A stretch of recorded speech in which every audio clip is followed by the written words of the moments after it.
What if the reason you've stopped visiting people has nothing to do with being tired, antisocial, or just getting older?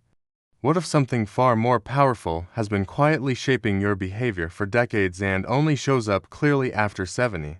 Most people over 65 believe that pulling back from visits, gatherings, and social obligations is a natural choice.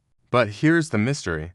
Millions of seniors make this same decision around the same age, often without ever talking about it. That pattern is not random. Something important is missing from the story, and once you see it, you can't unseen it. Here's the first clue. According to data from the National Institute on Aging, social withdrawal after 70 often begins before people consciously decide to slow down. The behavior changes first, the explanation comes later. That reversal alone should make you curious. Why would the action come before the reason? To understand this, we have to go back to early adulthood. In your 20s and 30s, visiting people is rarely a choice, it's a requirement.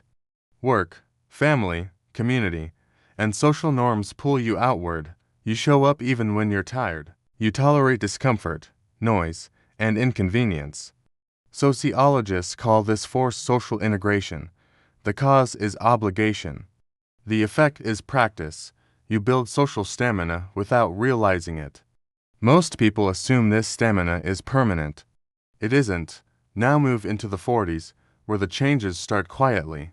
Energy becomes more precious. Time feels compressed. According to the American Time Use Survey, adults in their 40s spend significantly less time on social visits than in earlier decades, even though they don't report feeling lonelier yet. That's the key.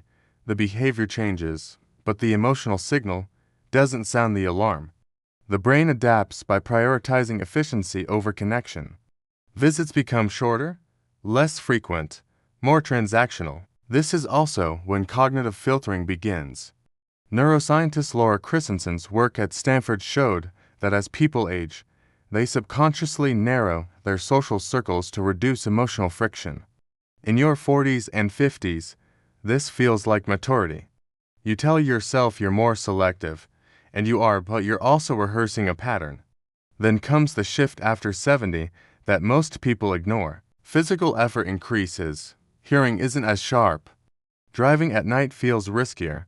According to CDC data, more than 1 in 4 Americans over 70 has some form of mobility limitation. But here's the twist. Withdrawal often starts even before serious physical decline. Why? Because the brain begins to associate visits with cost rather than reward. Noise becomes effort. Travel becomes stress. Conversations require more concentration. None of this feels dramatic, so it goes unnamed. This is where the 6 eye-opening truths begin to surface, though most people never connect them. The first truth is that mental energy, not loneliness, drives many decisions to stay home. Studies from the University of Michigan show that older adults conserve cognitive energy the same way younger adults conserve money. Visits that feel unpredictable are quietly cut. The second truth is that social environments haven't adapted to aging brains.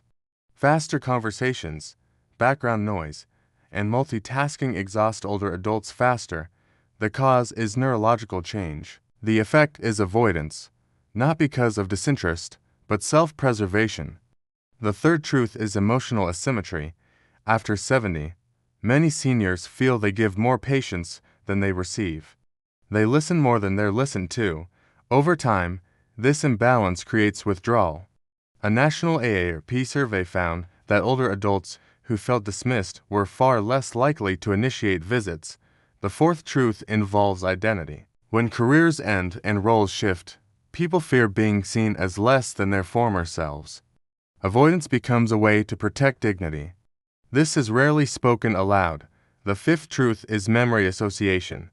If recent visits involved fatigue, discomfort, or feeling out of place, the brain tags socializing a negative experience.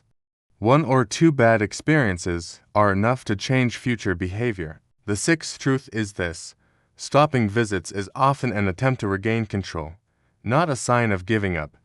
The breaking point comes when the reduction becomes noticeable. Invitations are declined automatically. People stop asking. According to U.S. Census-linked health data, social contact drops sharply after age 75.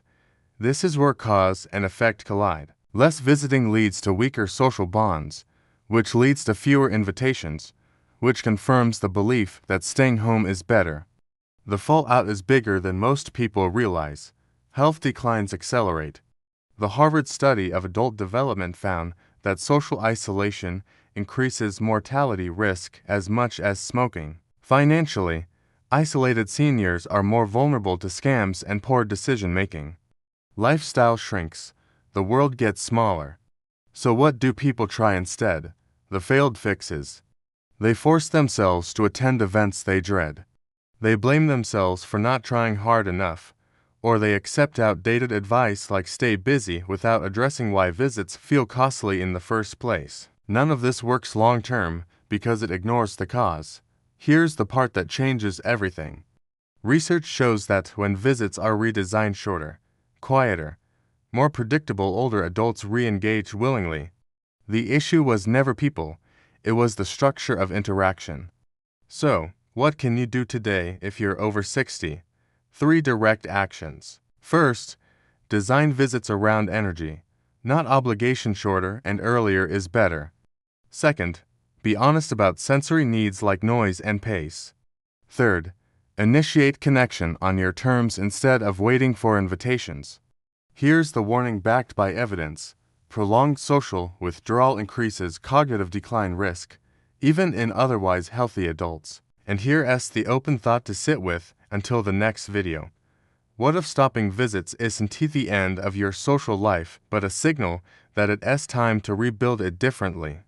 If this made you rethink your own habits, like this video and share it with someone who's been quietly staying home, and subscribe, because in the next chapter, we're uncovering how to rebuild connection after 70 without exhaustion, guilt, or pressure.